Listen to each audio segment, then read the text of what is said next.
Salam sejahtera, saya ucapkan kepada pensyarah pembimbing saya iaitu Encik Mahadewan Lelaki Muniandi dan rakan-rakan sekalian. Pada hari ini, saya akan membentangkan kertas cadangan penyelidikan saya yang bertajuk Persepsi Murid Tahun 4 terhadap penggunaan kaedah Feynman dalam pemahaman konsep sejarah dari aspek kefahaman, minat dan penglibatan.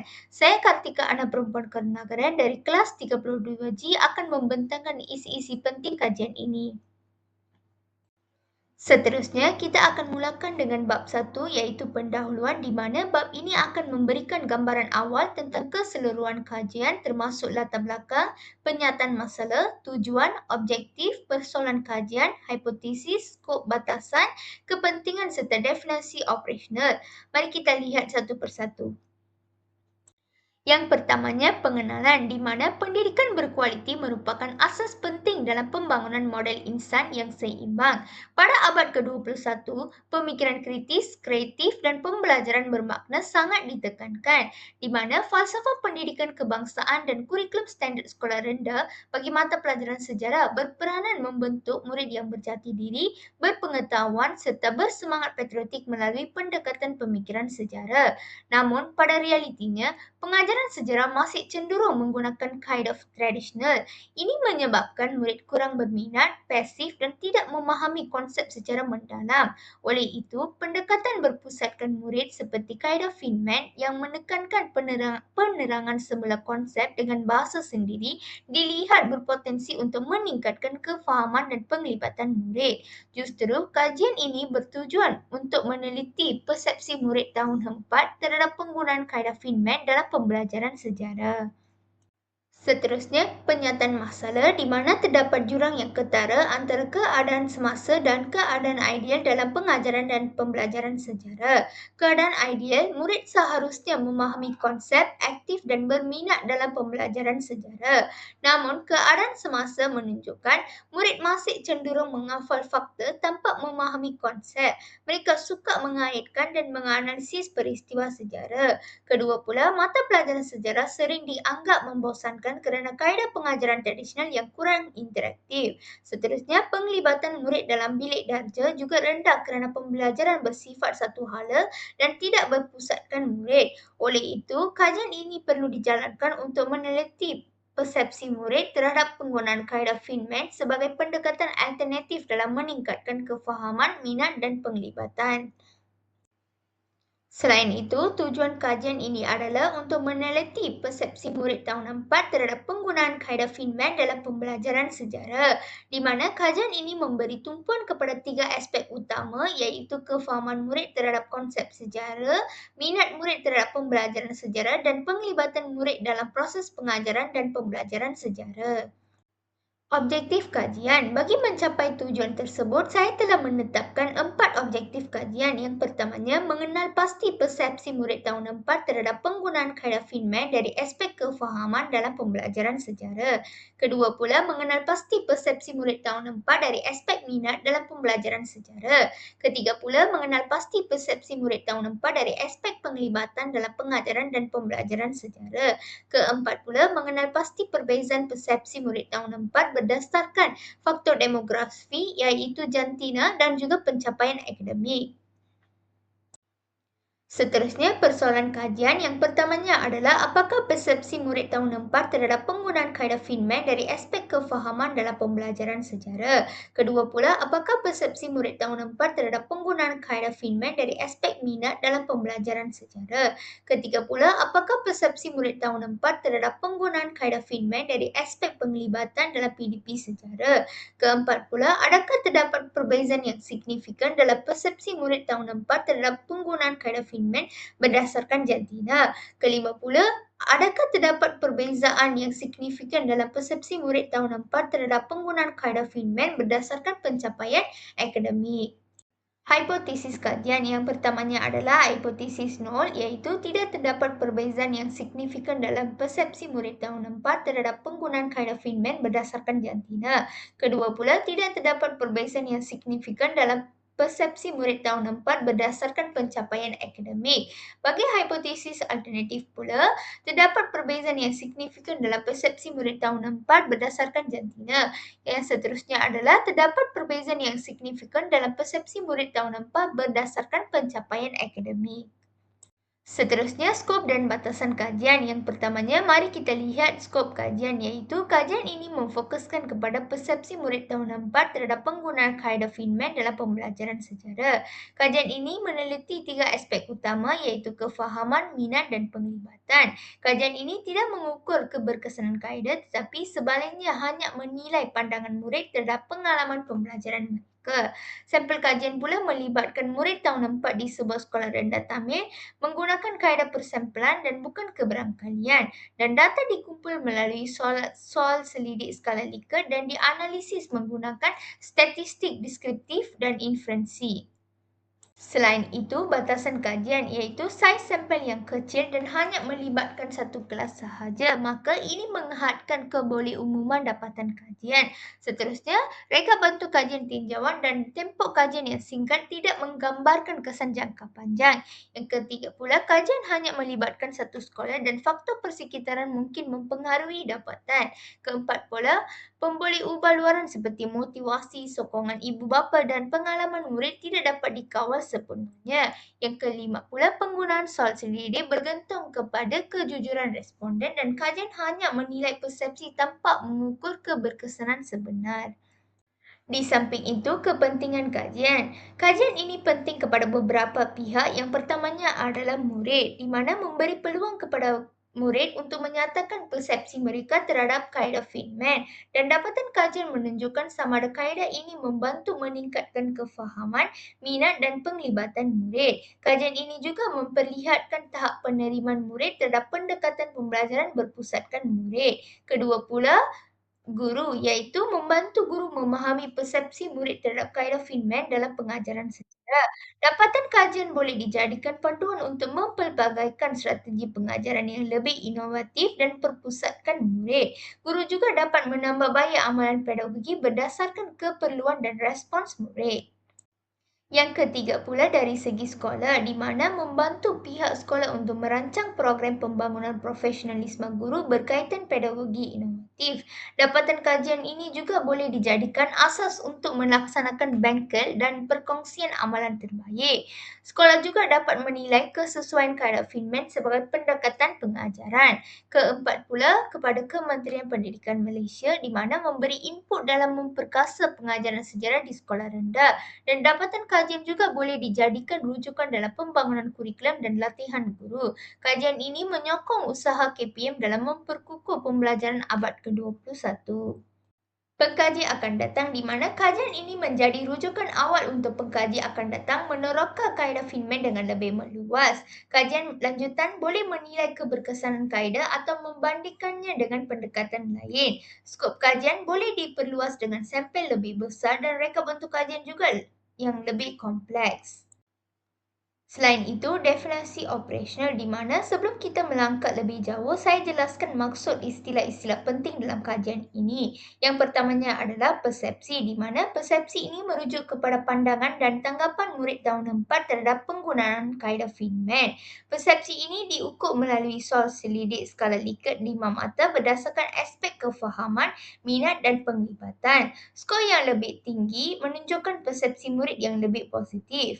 Yang kedua pula, kaedah Feynman, iaitu kaedah Feynman ialah pendekatan pembelajaran yang menekankan penerangan semula konsep menggunakan bahasa sendiri.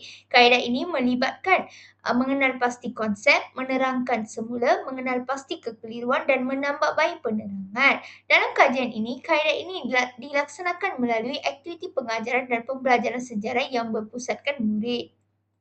Yang ketiga pula, pemahaman konsep sejarah, di mana ia merujuk kepada keupayaan murid menerangkan, menghubung kait dan mengaplikasikan konsep sejarah. Aspek ini diukur berdasarkan persepsi murid terhadap kefahaman mereka selepas menggunakan kaedah Feynman. Yang keempat, iaitu minat, di mana minat ini merujuk kepada kecenderungan murid yang melibatkan rasa seronok, ingin tahu dan motivasi dalam pembelajaran sejarah. Minat ini diukur melalui respons murid terhadap tahap keseronokan dan keterajuan dalam pengajaran menggunakan kaedah Feynman. Seterusnya, penglibatan di mana ia merujuk kepada tahap penyertaan aktif murid dari aspek kognitif, emosi dan tingkah laku. Aspek ini diukur melalui interaksi, kerjasama, penyertaan dan tumpuan murid dalam pengajaran dan pembelajaran. Murid tahun 4 pula ialah murid sekolah rendah berusia sekitar 10 tahun dalam sistem pendidikan Malaysia. Dalam kajian ini, mereka merupakan responden utama yang terlibat dalam penggunaan kaedah Feynman dalam pengajaran dan pembelajaran sejarah. Rumusan bab 1 di mana bab ini menghuraikan latar belakang kajian serta kepentingan pembelajaran sejarah dan keperluan pendekatan berpusatkan murid seperti kaedah Feynman. Pernyataan masalah menekankan isu kefahaman, minat dan penglibatan murid yang masih rendah. Tujuan, objektif, persoalan kajian dan hipotesis telah dirangka bagi memastikan halat tujuan yang lebih jelas. Skop, batasan, kepentingan serta definisi operasional turut dijelaskan secara keseluruhannya. Bab 1 menyediakan asas kukuh kepada kajian ini. Sekarang kita akan beralih kepada bab 2 iaitu tinjauan literatur. Pengenalan kepada konteks kajian di mana bab ini akan membincangkan teori-teori utama yang digunakan dalam kajian seperti teori konstruktivisme, teori pemprosesan maklumat, teori keterlibatan pelajar dan juga teori minat, di mana bab ini merujuk kepada kajian-kajian lepas bagi menyokong interpretasi fenomena kajian. Perbincangan difokuskan kepada 3 aspek utama iaitu kefahaman, minat dan penglibatan murid dalam pembelajaran sejarah. Teori dan model kajian. Kajian ini menggunakan 4 teori utama. Yang pertamanya adalah konstruktivisme oleh Piaget dan Vygotsky, iaitu teori ini menekankan pembelajaran aktif di mana murid membina pengetahuan melalui pengalaman dan interaksi. Kaedah Feynman juga menyokong teori ini kerana murid menerangkan semula konsep menggunakan bahasa sendiri sekaligus membantu mereka membina kefahaman dan mengenal pasti jurang dalam pembelajaran. Yang kedua pula, teori pemprosesan maklumat oleh Atkinson dan Sherifin 1968, di mana teori ini menjelaskan pembelajaran sebagai proses penerimaan, penyimpanan dan pengeluaran maklumat. Kaedah Feynman ini membantu pemprosesan mendalam melalui penerangan semula konsep, meningkatkan penyimpanan maklumat dalam ingatan jangka panjang. Selain itu, teori keterlibatan pelajar oleh Friedrich Blumenfeld dan Paris 2004, di mana teori ini melibatkan 3 aspek utama iaitu tingkah laku, emosi dan kognitif murid. Kaedah Feynman menggalakkan penglibatan aktif melalui perbincangan, minat dan usaha memahami konsep. Penglibatan yang tinggi menyokong pembelajaran yang lebih berkesan. Selain itu, teori minat oleh Heidi dan Reininger 2006, di mana teori ini menekankan peranan minat dalam mempengaruhi perhatian dan penglibatan murid. Kaedah Feynman membantu membina minat situasional melalui aktiviti interaktif dan kreatif, di mana minat yang tinggi mendorong murid untuk lebih aktif dalam pembelajaran sejarah. Sekarang kita akan melihat dapatan kajian-kajian lalu. Yang pertamanya adalah kefahaman murid dalam pembelajaran sejarah. Menurut Hattie 2017, kefahaman murid dapat ditingkatkan melalui strategi pembelajaran aktif. Winberg 2018 pula menyatakan murid suka memahami konsep sejarah kerana terlalu bergantung kepada hafalan fakta. Chi dan rakan-rakan 2018 pula mendapati strategi self-explanation membantu murid membina pemahaman yang lebih mendalam. Sekarang kita akan melihat dari segi minat murid dalam pembelajaran sejarah, di mana Anley dan Heidi 2015 menyatakan minat murid mempengaruhi tahap penglibatan dan pencapaian. Pendekatan interaktif dan berpusatkan pelajar pula dapat meningkatkan minat murid secara signifikan. Seterusnya, penglibatan murid dalam pembelajaran sejarah. Friedrich dan rakan-rakan 2016 menyatakan penglibatan murid dari aspek tingkah laku, emosi dan kognitif berkait rapat dengan pencapaian akademik. Pendekatan thinking like a historian dapat meningkatkan penglibatan murid melalui analisis sumber sejarah. Kaedah Feynman dalam pembelajaran, di mana kaedah Feynman menekankan penerangan semula konsep bagi meningkatkan kefahaman murid. Menurut Reiner dan Willingham 2010, berpendapat bahawa kajian berkaitan kaedah Feynman dalam subjek sejarah dan peringkat sekolah rendah masih terhad. Seterusnya, rumusan kajian lepas dan jurang kajian di mana pembelajaran aktif dapat meningkatkan kefahaman, minat dan penglibatan. Namun, kajian kaedah Feynman lebih tertumpu kepada sains dan matematik serta peringkat menengah. Maka, jurang ini, kajian di sekolah rendah khususnya tahun 4 dalam subjek sejarah di Malaysia masih kurang dijalankan. Sekarang kita akan melihat dari segi kerangka konseptual, di mana kerangka konseptual kajian ini menunjukkan bahawa kajian meneliti persepsi murid tahun 4 terhadap penggunaan kaedah Feynman. Persepsi murid merangkumi 3 aspek utama, iaitu kefahaman, minat dan penglibatan. Kajian ini tidak mengukur keberkesanan atau hubungan sebab akibat, sebaliknya meneliti pandangan murid berdasarkan pengalaman pembelajaran. Kerangka ini disokong oleh 4 teori, iaitu konstruktivisme, pemprosesan maklumat, keterlibatan pelajar dan teori minat. Kerangka konseptual ini menjadi panduan dalam pelaksanaan kajian ini. Sebagai rumusan, bab ini membincangkan teori, model dan kajian lepas berkaitan kaedah Feynman dalam pembelajaran sejarah. Perbincangan menumpukan kepada 3 aspek utama, kefahaman, minat dan penglibatan. 4 teori utama menyokong kajian ini dan kajian lepas menunjukkan pembelajaran aktif dan self-explanation dapat meningkatkan kefahaman, minat dan penglibatan murid. Kaedah Feynman selari dengan pendekatan ini kerana menekankan penerangan semula untuk memperkukuhkan pemahaman. Seterusnya, bab 3 metodologi kajian. Pengenalan. Bab ini membincangkan metodologi kajian yang digunakan untuk menjawab persoalan kajian. Perbincangan merangkumi reka bentuk kajian, persempelan, instrumen, kajian rintis, prosedur pengumpulan data dan prosedur penganalisisan data. Metodologi yang sistematik penting untuk memastikan data yang diperoleh adalah sahih dan boleh dipercayai.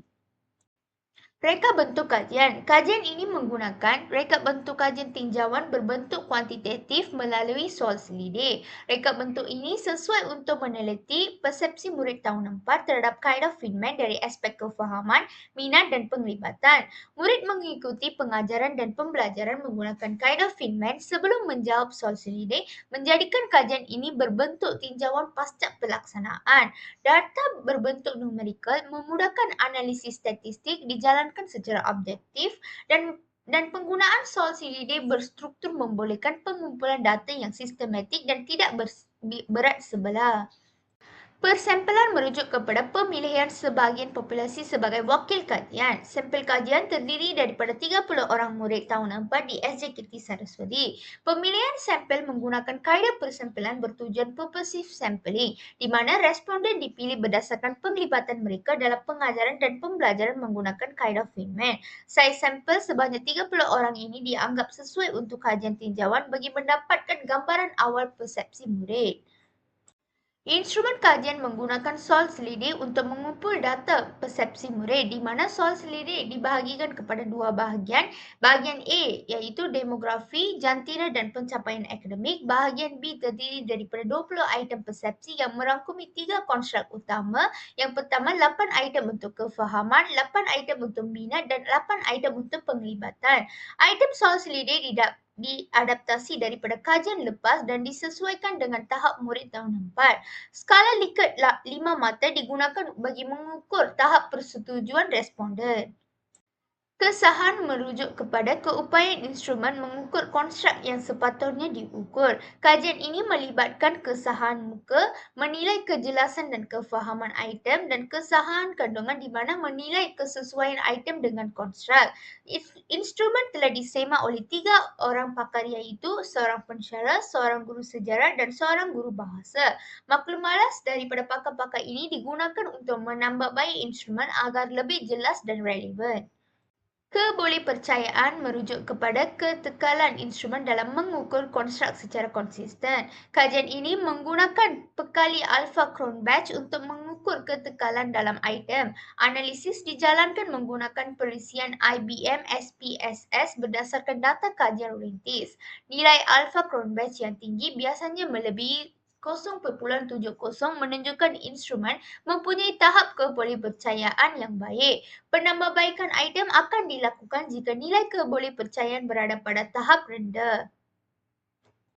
Kajian rintis dijalankan untuk menguji kesesuaian dan keberkesanan instrumen sebelum kajian sebenar. Seramai 15 orang murid tahun 4 dipilih daripada sekolah yang mempunyai ciri hampir sama tetapi tidak terlibat dalam kajian utama. Tujuan kajian rintis adalah untuk menguji kebolehpercayaan instrumen, mengenal pasti kelemahan item dan menilai kejelasan bahasa.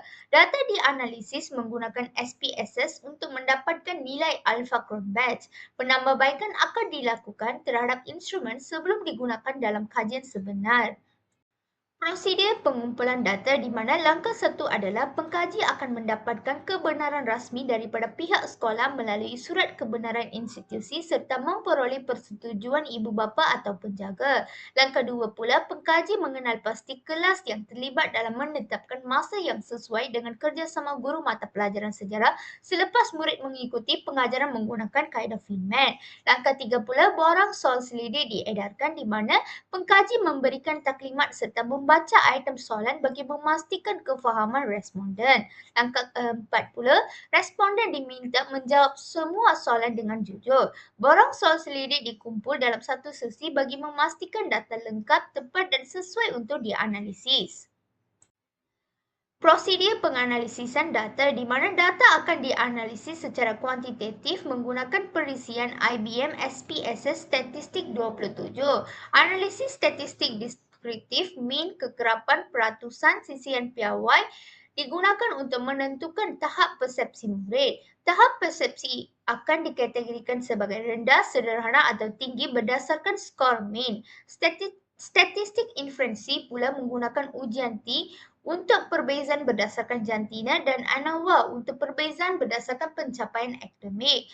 Semua analisis dijalankan pada arah signifikan dan keputusannya akan dihuraikan dalam bab 4 nanti. Sebagai rumusan untuk bab 3, bab ini menghuraikan metodologi kajian secara sistematik menggunakan pendekatan kuantitatif dan reka bentuk tinjauan. Kajian ini menumpukan kepada persepsi murid tahun 4 terhadap kaedah Feynman dari aspek kefahaman, minat dan penglibatan. Instrumen soal selidik digunakan serta melalui proses kesahan dan kebolehpercayaan. Prosedur pengumpulan data mengambil kira aspek etika seperti kebenaran sekolah dan persetujuan ibu bapa. Data akan dianalisis menggunakan SPSS bagi memastikan dapatan yang sahih dan boleh dipercayai.